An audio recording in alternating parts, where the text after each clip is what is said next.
ನಮಸ್ಕಾರ. ಇವತ್ತೊಂದು ಭಾಳ ಒಳ್ಳೆ ಮೆಸೇಜನ್ನು ಸಮಾಜಕ್ಕೆ ಕೊಡಬೇಕಂತ ಹೇಳಿ ಇದೊಂದು ಪ್ರಯತ್ನ ಮಾಡಿದೆ.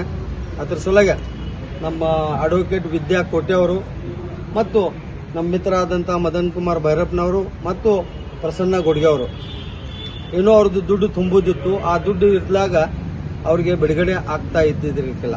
ಅದ್ರ ಸಲುವಾಗಿ ವಿದ್ಯಾ ಕೋಟೆ ಮೇಡಮ್ ಅವರು ನಮ್ಗೆ ಹೇಳಿದ್ರು ಹಿಂಗೆ ಆಗಿದೆ ಅಂದ್ಬೇಕು. ನಾನು ಇಮಿಡಿಯೇಟ್ ಆಗಿ ಮದನ್ ಕುಮಾರ್ ಭೈರಪ್ಪನವರು ಮತ್ತು ಪ್ರಸನ್ನ ಗೊಡ್ಗೆ ಇವರಿಗೆ ಫೋನ್ ಮಾಡಿ ಅವರೆಲ್ಲ ದುಡ್ಡು ಅರೇಂಜ್ಮೆಂಟ್ ಮಾಡ್ರು. ಅದಕ್ಕಿಂತ ಹೆಚ್ಚಂದ್ರೆ ವಿದ್ಯಾ ಕೋಟೆಯವರು ಅರ್ಧ ಏನು ದುಡ್ಡು ಇದೆಲ್ಲ ಅವರು ತುಂಬಿದ್ದಾರೆ. ಅಂದ್ರೆ ನಾನು ಸಮಾಜಕ್ಕೊಂದು ಮೆಸೇಜ್ ಕೊಡ್ಬೇಕಂತ ಹೇಳಿ ಇದೊಂದು ಉಪಕ್ರಮ ಮಾಡಿದೆ. ಯಾಕಂದ್ರೆ ಬಹಳಷ್ಟು ಮಂದಿ ದುಡ್ಡಿಲ್ಲ ಅಂತ ಹೇಳಿ ಈ ಕಾರಾಗೃಹದಲ್ಲಿ ಸಿಕ್ಕೊಂಡು ಬಿದ್ದಿದ್ದಾರೆ.